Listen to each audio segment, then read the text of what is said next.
பொள்ளாச்சி வழக்கு தீர்ப்பு வெளியாக இருக்கிறது. இந்த தருணத்தில் கோவை மகளிர் சிறப்பு நீதிமன்ற அறைக்கதவுகள் அனைத்தும் மூடப்பட்டிருக்கின்றன. அனுமதிக்கப்பட்டவர்கள் மட்டுமே அந்த அறைக்குள் சென்றிருக்கிறார்கள். சிபிஐ அதிகாரிகள், குற்றம் சாட்டப்பட்டோர், வழக்கு தொடர்புடையோருக்கு மட்டுமே இதில் அனுமதியும் வழங்கப்பட்டிருந்தது. இன்னும் சில நிமிடங்களில் என்ன தீர்ப்பு வழங்கப்பட்டிருக்கிறது அப்படின்ற விவரம் நமக்கும் தெரிய வரும். தொடர்ந்து களத்திலிருந்து விவரங்களை வழங்கிக் கொண்டிருக்கிறார் எம்முடைய செய்தியாளர் பரிமளா. முன்னதாகவே இந்த வழக்கின் விசாரணையை பார்த்தோம் அப்படின்னாலுமே மிகவும் கவனமாக பாதிக்கப்பட்டவர்களுக்கான அவர்களுடைய விவரம் வெளியாகிவிடக்கூடாது அப்படின்றதுல இந்த வழக்கு விசாரணையுமே இது போன்ற மூடப்பட்ட கதவுகளுக்குள்ளாக தான் நடைபெற்றது. இன்றைய தினம் தீர்ப்பும் அப்படிதான் வழங்கப்படுகிறது. மொத்தமா எத்தனை பேர் உள்ள போயிருக்காங்க, இன்னும் எவ்வளவு நேரத்தில் அந்த தீர்ப்பு தொடர்பான விவரம் நமக்கு தெரிய வரும்?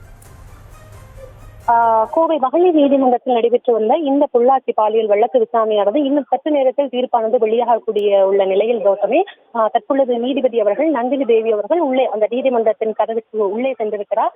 இருக்கக்கூடிய கதவுகள் அனைத்துமே தற்பொழுது மூடப்பட்டிருக்கிறது. இன்னும் சற்று நேரத்தில் இந்த தீர்ப்பானது வெளியாக இருக்கிறது. நீங்கள் சொன்னது போலயே பாதிக்கப்பட்ட பெண்களுடைய தொடர்பான தகவல்கள் வெளியாகாமல் இருப்பதற்காகவே இந்த மூடப்பட்ட நீதிமன்ற அறைகளில் தான் இந்த விசாரணையானது கடந்த 6 வருடங்களாகவே நடத்தப்பட்டது. இதற்கென்று தனியாக ஒரு அறையானது தொடங்கப்பட்டு அதில் தான் இந்த விசாரணையும் நடைபெற்று வந்தது. இந்த பொள்ளாச்சி பாலியல் வழக்கு தொடர்பான வழக்கறிஞர்கள், அதே போல சிபிஐ அதிகாரிகள் மற்றும் நீதித்துறை ஊழியர்கள் தவிர வேறு யாருமே இந்த வழக்கு விசாரணை நடைபெறக்கூடிய அந்த நீதிமன்ற அறைகளுக்கு உள்ளே செல்ல முடியாதபடி கட்டுப்பாடுகளும் விதிக்கப்பட்டிருந்தது.